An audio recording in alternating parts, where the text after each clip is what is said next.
اشاره کوه اشاره کوه لس فایره مخکې کړ شوي او لس نور هم کړ شوي نو موږ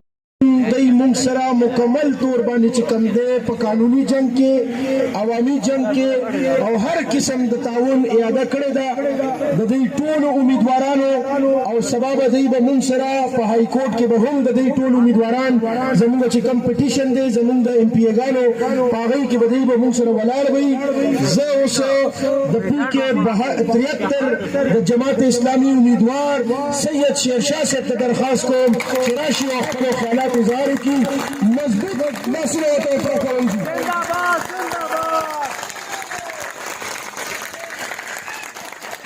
نحمده ونصلي على رسوله الكريم اما بعد فاعوذ بالله من الشيطان الرجيم بسم الله الرحمن الرحيم جناب صدر عرفان سلیم صاحب جناب علی زمان صاحب د پی ٹی آئی مشرانو کشرانو ورکرانو صدورو امزولو سپین روبو السلام علیکم زمارو څنګه چې عرفان سلیم صاحب خبرو کا نو هغه چې ده پرون زمونږ د قیادت سره ملاقات شوه او بیا چې ده نو په غټه پیمانه باندې مرکزی لیډرشپ سره چې ده نو ملاقات شوه او هغه ماته امیر الله صاحب چې ده نو خصوصي طور باندې فون وکړو چې تاسو لاړ شئ او هغه سره چې ده نو په درنه کې شامل شئ ور سره کې نه زمارو الله پاک د مازیګر په وخت باندې قسم خوري او دا ویلي دي چې انسان په نقصان کې دی خو هغه خلک نه دي چې ایمان وروړي دي او چا د حق خبره بل ته رسول دا او د حق په لار کې چې هر څوره تکلیفات راغلي دي هغه چې د پاغه باندې صبر کړي دي او د صبر دامن د لاس نه لر کړي دا خلک په نقصان کې نه دي زموږ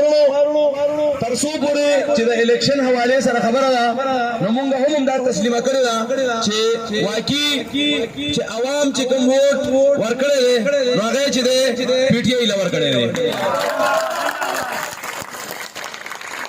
او د عوام چې څه فیصله ده هغه مونږ ته منظور ده او مونږ ټول د جماعت اسلامي ملګری چې کوم دي هغه په حق باندې ولاړ او د حق ملګری یو کچره دا زیاتې بلې پارټي سره شوی نو هم جماعت اسلامي د هغه سره ولاړ او د حق لپاره به आवाज چتولو زبردست زمارو جماعت اسلامی په دې ملک کې د اسلامي نظام لپاره او د اعلی کلمت الله لپاره چې کوششونه کوي او جماعت اسلامی دا غواړي چې انسانانو د بندګۍ نه ختم شي او د الله په بندګۍ کې چې شامل شي زمارو جماعت اسلامی په دې ملک کې یو اعتدال او داسې نظام غواړي چې هغه یو خود مختار نظامی او دا ظالمان دا ډاکوان دا کم چې په حکومت باندې مسلط دي د دې خلکو چې خاتمه شي او دا هر څه اختیارات د عوامو په لاس کې شي چې عوام چاله ووټ ورکوي عوام څوک منتخب کوي عوام څوک راولي او بلا تفریق هغه په دې کرسۍ باندې کینی د عوامو لیډریو کې او 15 کاله چې ختم شي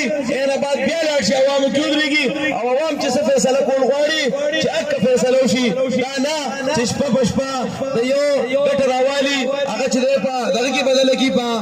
نقصان کې بدل کی او د بل نقصان راوالي هغه چې په ګټه کې بدل کی نو د دې موږ خلاف یو زبردست زمارو په کراچۍ کې څنګه چې تاسو سره دلته کې دا زیاتې کیږي د کرن په کراچۍ کې موږ سره چې دا زیاتې شروع ده